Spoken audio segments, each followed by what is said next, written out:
Kita bertemu sekali lagi dalam program Dr. Shanks Talk di Melaka hari ini. Topik hari ini kita akan berbincang masalah sembelit. Masalah sembelit adalah satu masalah yang cukup biasa dilihat di kalangan rakyat Malaysia dan juga di kalangan pesakit-pesakit saya lah. So oleh itu saya ingin memberi sedikit nasihat dan juga petunjuk apa perlu dilakukan lah untuk rawatan masalah sembelit. Ya. Masalah sembelit ni kalau kita lihat di mana-mana jugalah, walaupun di hospital kerajaan atau maupun di hospital swasta, masalah sembelit ni memang ketara di kalangan golongan tua dan juga kebelakangan ni di golongan warga muda lah. So ini satu masalah yang cukup merumitkan bagi para pesakit kita kerana ia mengganggu cara kehidupan dan quality of life mereka dalam menjalankan kerja-kerja seharian mereka dengan cuba mengatasi masalah sembelit inilah. Kalau kita lihat di golongan warga tua lah, golongan wanita lah lebih kerap menghidapi masalah sembelit ini berbanding dengan golongan lelaki. Tapi bagi golongan remaja pula yang muda, ia memang seimbang lah. Golongan lelaki atau golongan hawa memang mengalami masalah yang sama di dalam masalah sembelit ni. Dari segi yang paling lazimnya ialah cara pemakanan kita lah.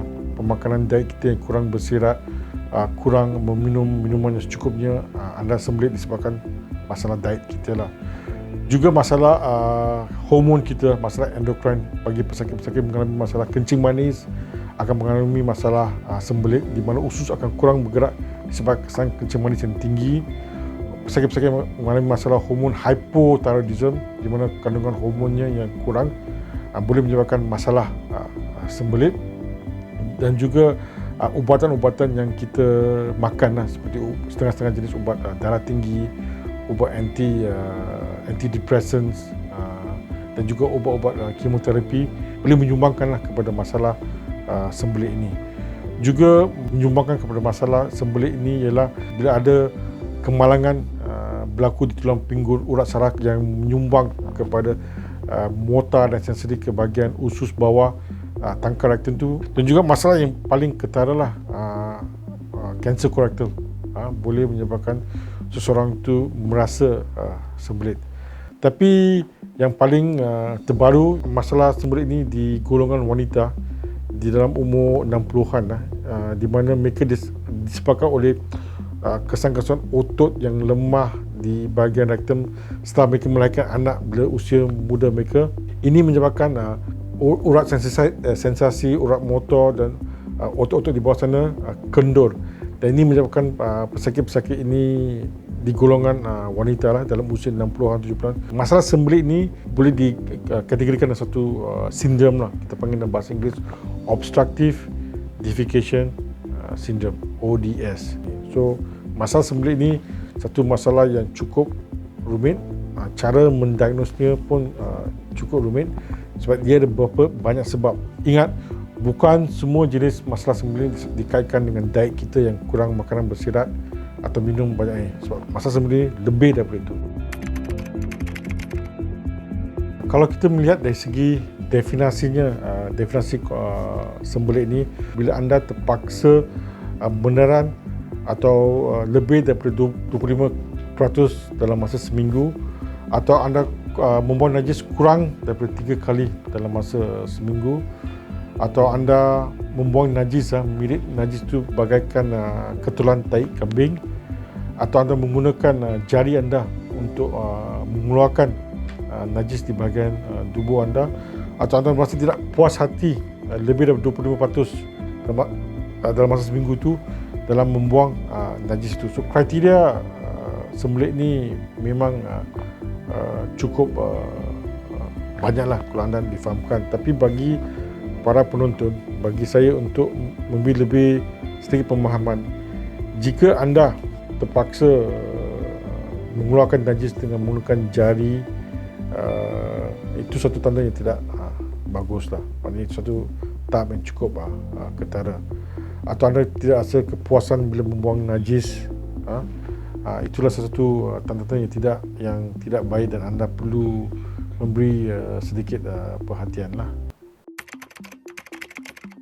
Bagi saya, rawatan sembelih ini memang cukup komprehensif lah. Saya mulakan dengan bila pesakit datang ke klinik saya akan meneramah mereka tentang sejarah mereka, terutamanya sejarah diet mereka, apa makanan kita, adakah ia makanan yang berserat, minum banyak air.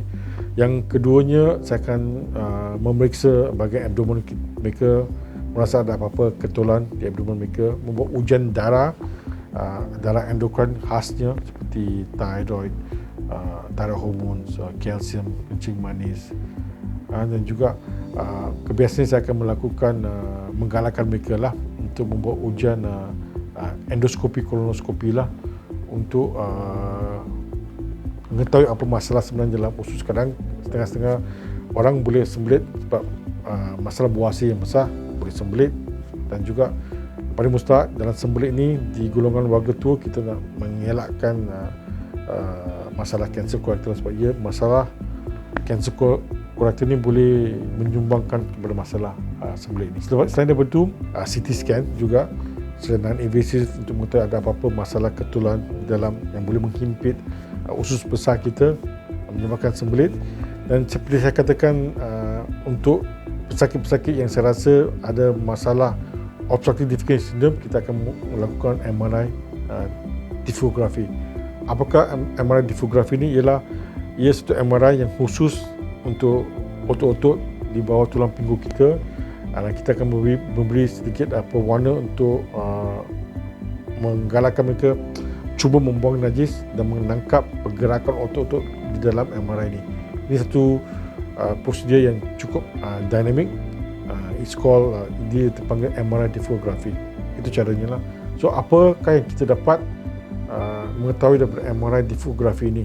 Ialah kita dapat mengesan apa-apa masalah yang berada di otot di bawah tulang pinggul kita lah, seperti kelemahan yang boleh berlaku seperti rectosil, cystosil, rectal prolapse. Ini semua istilah bahasa Inggeris yang menunjukkan ada masalah yang berlaku di otot-otot kita yang boleh menyumbangkan kepada kurang pergerakan usus kita dan menyumbangkan kepada sembelit.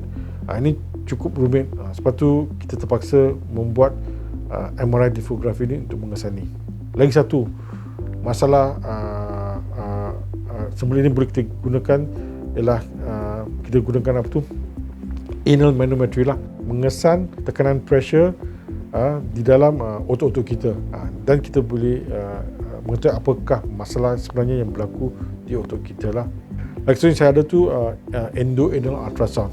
Ia satu ultrasound yang kita gunakan di dubur untuk melihat ketebalan di dalam usus kita lah. Kalau terlalu tebal, atau kita panggil dalam bahasa Inggeris pubertalis paradox, kekejangan di tulang rektum tu, otot rektum tu, kita boleh mengesan ketebalannya melalui endoanal ultrasound. Yang the best tu duduk mencangkung lah. Bila duduk mencangkung tu, sebab cara kita menduduk tu menyebabkan tubuh kita lurus. Actually tubuh kita berlingkur dan duduk macam tu, tubuh tu akan lurus. So senang untuk najis keluar, dan otot-otot di anus senang nak membuka lah daripada anda duduk macam tu. Cara yang terbaik ialah duduk mencangkung lah, sebab anatominya akan berubah untuk memudahkan pembuangan najis. Ya.